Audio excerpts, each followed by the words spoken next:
I woke up to the sound of laughter outside my door. Muffled, careful, like they didn't want me to hear. The kind of laughter people use when they're hiding something. My clock said 6:04 a.m.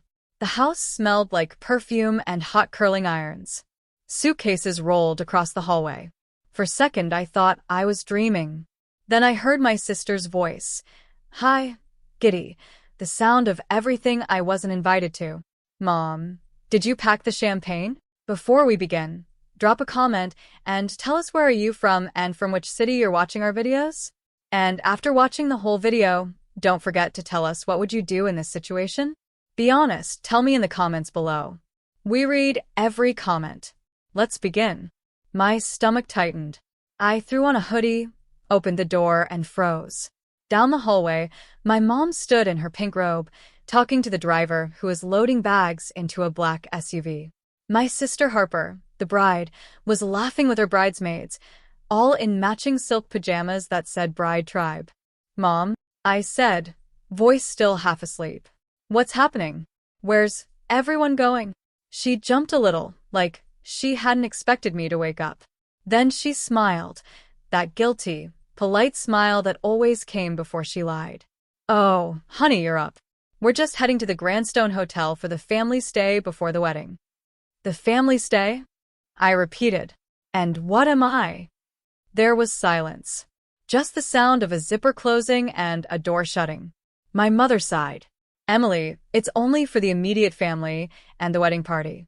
You know how stressful this weekend is going to be. We thought it'd be better if you rested here. I stared at her. I'm your daughter, her sister. What could possibly make sense about leaving me behind? She stepped closer, lowering her voice like she was comforting a child. Let's not do this now. You've always had a different energy, sweetheart. You tend to make things heavier. I don't want drama before your sister's big day.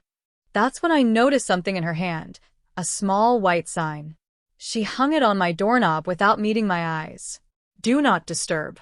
I don't know what broke me more, the words or how normal she made it look. By the time I reached the window, the SUV's taillights were already fading down the street. Harper's voice carried through the open trunk. Make sure my dress doesn't wrinkle. Followed by laughter. They left me. My mother, my sister, all of them. And they made sure I couldn't even say goodbye. For a long moment, I just stood there, barefoot on the cold hardwood floor, staring at the empty driveway. My hands were shaking, but not from sadness. Something colder was building under my ribs, quiet, focused, sharp. I looked at that do not disturb sign and whispered to myself, fine. You didn't want me there, but you'll see me anyway. A slow, calm smile crept onto my face. Not as the girl you left behind, but as the woman you never saw coming. By the time the morning sun burned through the blinds, my tears had dried. I wasn't sad anymore. Just awake, wide awake, in a way I hadn't been in years. The mirror across the room showed a woman I barely recognized. Messy hair, puffy eyes, hoodie hanging off one shoulder. But behind that reflection, something new glimmered, something like steel. I walked to my closet, pulled out the gray box at the back, and opened it. Inside were the things I'd buried along with my old self, a navy blue blazer, my work ID from Whitaker Innovations, and a silver card embossed with my name, Emily Rose Whitaker, co-founder. That name wasn't just decoration. It was the proof that I'd built a life no one in my family had ever cared to ask about. They still thought I was struggling to find direction, the same girl who'd once worked part-time at a diner while Harper got designer internships through mom's friends. What they didn't know was that I'd worked under Daniel Whitaker for 3 years, helped him rebuild his company from the ground up, and when he retired, he left me half his empire. So when they said family only, I laughed. Because tomorrow, when Harper said, I do, in her designer gown and mom smiled proudly from the front row, I'd be sitting in the same hotel ballroom, but not as who they remembered. I spent the next few hours preparing. My old self wouldn't show up in a hoodie. She'd walk in like thunder wrapped in silk. By noon, I was at the boutique downtown, the one with glass doors and quiet jazz humming inside. The sales associate's eyes widened when I stepped in. Ms. Whitaker? She asked. We haven't seen you in months. I need something for a wedding, I said simply. Something that doesn't apologize for showing up.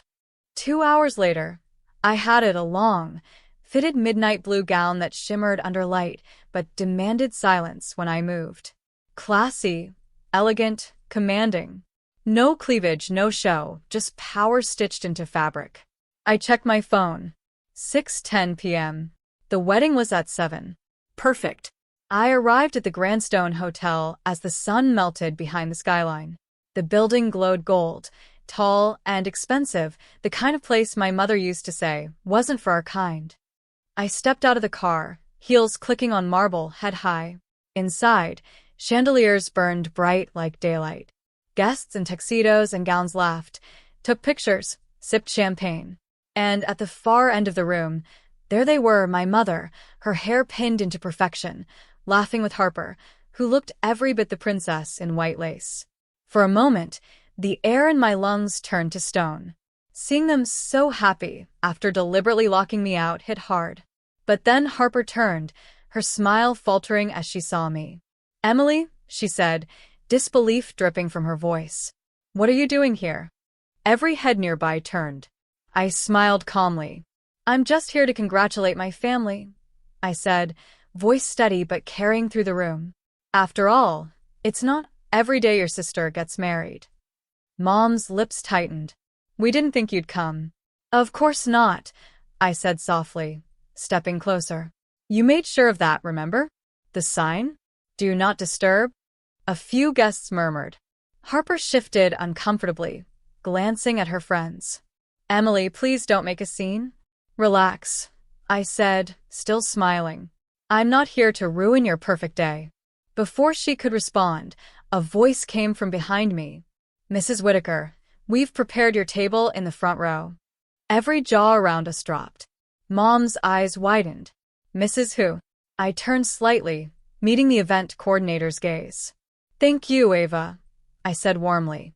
The woman nodded, then turned to the guests. "This is Mrs. Emily Whitaker, one of the major sponsors of tonight's event." Gasps. Whispers.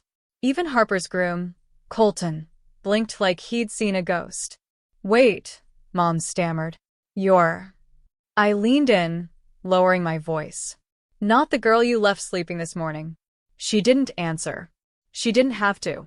Her silence said everything. The rest of the night moved in slow motion. I watched Harper walk down the aisle, glowing under chandeliers that I had unknowingly helped pay for.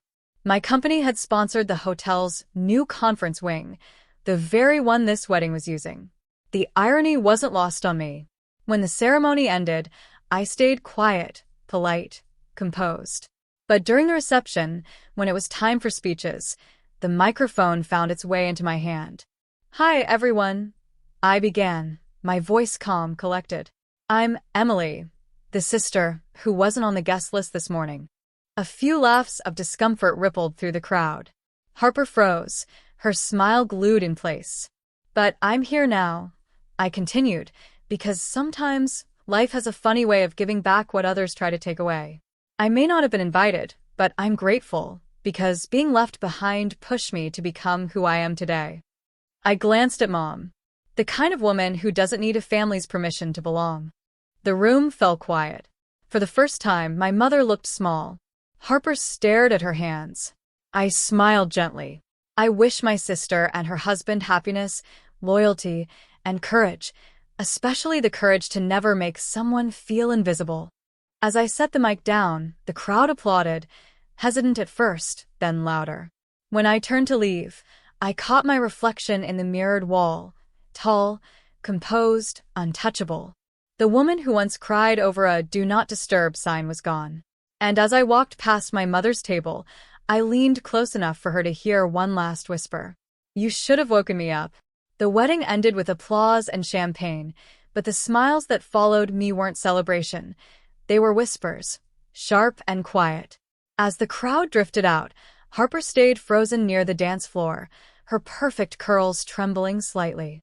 Mom didn't say a word all night. Not when the band played. Not when the guests congratulated me instead of her. By the time the lights dimmed, my presence had cracked their picture-perfect world. And I didn't need to raise my voice to do it. I didn't stay for dessert. I didn't pose for photos. I just nodded to the event manager and walked out, calm, graceful, unstoppable. The night air outside the grandstand felt clean, almost electric. I didn't look back at the ballroom. I didn't need to. The damage wasn't loud. It was silent, cold, permanent. The next morning, I checked out early. As the elevator doors closed, I caught a flash of Harper in the lobby, still in her bridal robe, dark circles under her eyes, arguing quietly with our mother. Her voice cracked. She embarrassed me in front of everyone. I didn't smile. I didn't even blink. I just pressed the ground floor button and whispered, "No, Harper." I reminded them I exist. Outside, sunlight hit the polished hood of a black car waiting by the curb. My driver stepped out, opening the door. "Good morning, Mrs. Whitaker," he greeted. "Morning, Ryan," I said, sliding into the back seat. "Let's go to the office." I wasn't done, because the truth was, last night wasn't revenge. It was revelation. The real reckoning was still waiting. At Whitaker Innovations, the glass building shimmered in the morning light. Employees stopped mid-conversation when they saw me walk in. My assistant, Lauren, hurried over, holding a tablet. "Morning, Emily. The press requests came in from the wedding. You're trending. People are calling you the mysterious guest who stole the show." I let out a quiet breath, half a laugh. "Let them talk." She hesitated. "There's more. Your mother called the office.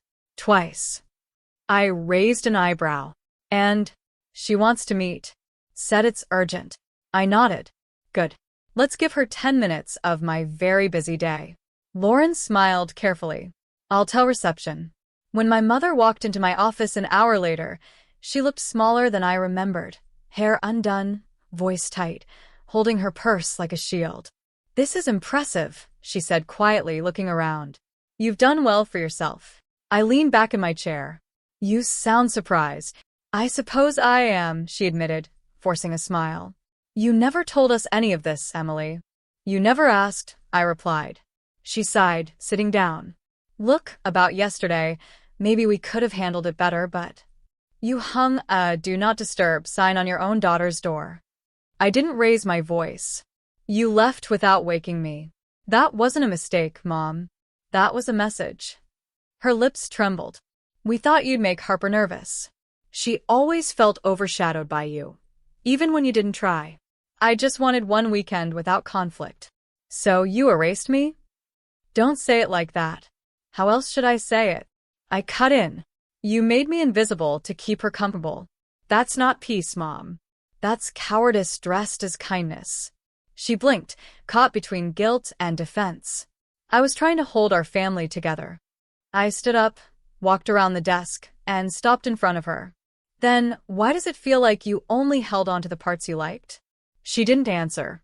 For a long moment, the silence between us was heavy, like all the years she'd chosen not to see me pressing down at once. Then I spoke softly.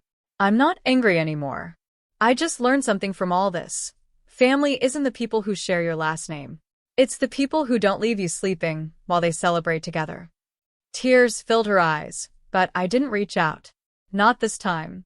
You made me an outsider in my own home," I said quietly. "Now I'm just giving you what you wanted, distance." She looked up. "Emily, please. Don't cut us out." I took a deep breath, then said something I'd rehearsed all night. "I'm not cutting anyone out. I'm just not waiting by locked doors anymore." Her lips parted to speak, but I was already walking toward the window. The city skyline gleamed outside, high, bright, alive. "I have meetings to attend," I said finally. "If you'd like to stay for lunch, Lauren will arrange something." But she didn't stay. She left quietly, just like she had that morning. Only this time, I was the one who closed the door. That evening, as the office emptied, I stood alone by the glass wall watching the sun fade. My phone buzzed, a text from Harper. "Harper, you didn't have to humiliate Mom. She's been crying all day. She taught me how to handle silence. I just returned the lesson. Harper, you've changed." "No." I just stopped apologizing for existing." I put my phone down and smiled faintly. Outside, City lights blinked on one by one, glowing reminders that even in darkness, something always rises. I wasn't the forgotten daughter anymore. I wasn't the quiet one, the one told to not make it harder. I was the woman who walked into the same ballroom they once locked me out of, and made the entire world remember my name. And I hadn't even started yet. A week later, Charleston buzzed with quiet gossip. The story of the sister who showed up uninvited and stole the spotlight had spread faster than champagne at a wedding. But behind the gossip, something deeper happened. A shift in the air. People who once looked through me now looked at me. I didn't chase the attention. I didn't post, explain, or justify. I just worked. Mornings at Whitaker Innovations turned into 12-hour days, and every decision I made reminded me how far I'd come from the girl who once needed permission to belong. Still, part of me waited for one call, one text, one apology. None came. Until Thursday. I was in a meeting when Lauren knocked gently. "Emily, it's your sister. She's here." My chest tightened, but my voice stayed calm. "Send her in." Harper stepped inside, heels clicking, hands trembling slightly. Gone was the picture-perfect bride. The woman standing before me looked like she hadn't slept since the wedding. "You look different," I said softly. "So do you," she whispered. "Everyone's been talking about you.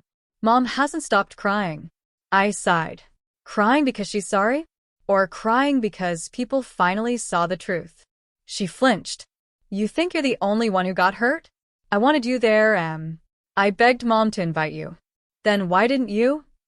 Her voice cracked. "Because she said you'd ruin everything." And I believed her. The room went still. The city noise outside faded until all I could hear was the pulse in my chest. I stood, walked to the window, and looked down at the streets below. "You know what's funny, Harper? You always said I was dramatic. But when you and Mom left me behind, that was the most dramatic thing you could have done. You turned your own sister into a ghost." She swallowed hard. "I didn't mean to." "I know. I cut in. But you did. And that's the difference between intent and impact. You didn't mean to, but you did it anyway because it was easier than standing up for me." Her lip trembled. "What do you want me to say?" "Nothing," I said quietly, turning back to her. "Just learn from it. Next time you see someone standing alone, don't walk away." For a moment, neither of us spoke. Then she stepped closer, eyes wet. "Can we start over?" I studied her face, the one that once carried all the praise I was denied, and for the first time, I didn't feel envy. Just peace. "I already did," I said simply. "I started over the day you left without waking me." She nodded slowly, understanding what I meant. That forgiveness didn't mean returning to the same table. It meant building my own. When she left, I didn't feel triumph. I felt clarity. That night, I drove back to the old house, the one where the "Do Not Disturb" sign still hung on my door. The paint was peeling, the porch light flickered, and for the first time in years, I felt nothing but gratitude for the silence inside. I took the sign off the knob, folded it neatly, and tucked it into my coat pocket. Not as a wound, as proof. Proof that sometimes being shut out is the greatest invitation to begin again. As I walked away, the wind brushed against my hair, carrying a faint echo of laughter. But it didn't sting anymore. I wasn't the forgotten sister. I wasn't the quiet one. I was the woman who turned rejection into revelation. And from that night on, no door, no family, no fear, no past could ever put a "Do Not Disturb" sign on me again.